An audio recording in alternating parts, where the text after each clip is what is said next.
समय पहले की बात। मगध राज्य के पास एक समृद्ध नगर में एक व्यापारी रहता था। उसका नाम सुकेतु था। उसके पास अपार धन दौलत थी, महल जैसा घर, नौकर चाकर और हर वह सुख सुविधा जो कोई कल्पना कर सकता है। लेकिन फिर भी सुकेतु हमेशा परेशान और चिंतित रहता। उसे लगता कि उसकी जिंदगी में कुछ कमी है। वह रोज सोचता, इतना सब कुछ होने के बावजूद मुझे खुशी क्यों नहीं मिलती? क्यों मैं हर समय असंतोष महसूस करता हूँ? एक दिन सुकेतु के एक मित्र ने उसे सलाह दी, अगर तुम सच्ची खुशी का रहस्य जानना चाहते हो तो गौतम बुद्ध के पास जाओ, वह तुम्हारी मदद कर सकते हैं। सुकेतु को यह विचार अच्छा लगा। उसने तुरंत अपना सामान बांधा और बुद्ध की तलाश में निकल पड़ा। वह जंगलों, पहाड़ों और नदियों को पार करते हुए आखिरकार बुद्ध के पास जा पहुंचा। सुकेतु ने बुद्ध के चरणों में झुककर कहा, भगवान, मेरे पास सब कुछ है, धन, परिवार और हर सुविधा, लेकिन फिर भी मुझे खुशी नहीं मिलती। कृपया मुझे बताइए कि सच्ची खुशी का रहस्य क्या है? बुद्ध मुस्कुराए और बोले, सुकेतु, खुशी तुम्हारे भीतर ही है, लेकिन तुमने उसे बाहरी चीजों को ढूंढने में खो दिया है या कोशिश नहीं की है। तुम्हें सच्ची खुशी पाने के लिए कुछ सीखने और समझने की जरूरत है। बुद्ध ने सुकेतु से कहा, मैं तुम्हें सच्ची खुशी का रहस्य तभी बताऊंगा जब तुम मेरे 3 प्रश्नों का उत्तर दोगे।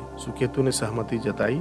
बुद्ध ने पहला प्रश्न पूछा, अगर कोई तुम्हें अपमानित करे तो तुम्हें कैसा लगेगा? सुकेतु ने जवाब दिया, मुझे बहुत बुरा लगेगा, मैं उस व्यक्ति से गुस्सा करूंगा। बुद्ध ने मुस्कुराते हुए कहा, यह तुम्हारी पहली भूल है। जब तुम दूसरों की बातों और व्यवहारों से प्रभावित होते हो तो तुम अपनी खुशी को अपने नियंत्रण में दे देते हो। सच्ची खुशी वह है जो किसी बाहरी चीज पर निर्भर न करे। दूसरा प्रश्न, तुम्हें क्या लगता है सबसे मूल्यवान चीज क्या है? सुकेतु ने उत्तर दिया, धन सबसे मूल्यवान है, इसके बिना जीवन नहीं चलता। बुद्ध ने कहा, यह तुम्हारी दूसरी भूल है। सबसे मूल्यवान चीज है समय। धन दोबारा कमाया जा सकता है, लेकिन समय जो एक बार चला गया वह कभी वापस नहीं आता। जो व्यक्ति समय का दुरुपयोग करना सीख लेता है वह सच्ची खुशी पा सकता है। तीसरा प्रश्न, तुम्हें सबसे ज्यादा खुशी कब मिलती है? सुकेतु ने जवाब दिया, जब मैं कोई बड़ा व्यापार करता हूँ और लाभ कमाता हूँ। बुद्ध ने कहा, यह तुम्हारी तीसरी भूल है। सच्ची खुशी केवल स्वयं को संतोष देने वाले कार्यों से मिलती है। जब तुम किसी की मदद करते हो, किसी को मुस्कान देते हो, तभी तुम्हारे अंदर वास्तविक खुशी का अनुभव होता है। बुद्ध ने सुकेतु को एक अनुभव देने का निर्णय किया। उन्होंने कहा, तुम्हें सच्ची खुशी का रहस्य समझाने के लिए मैं तुम्हें 3 दिनों के लिए अपने साथ रखूंगा।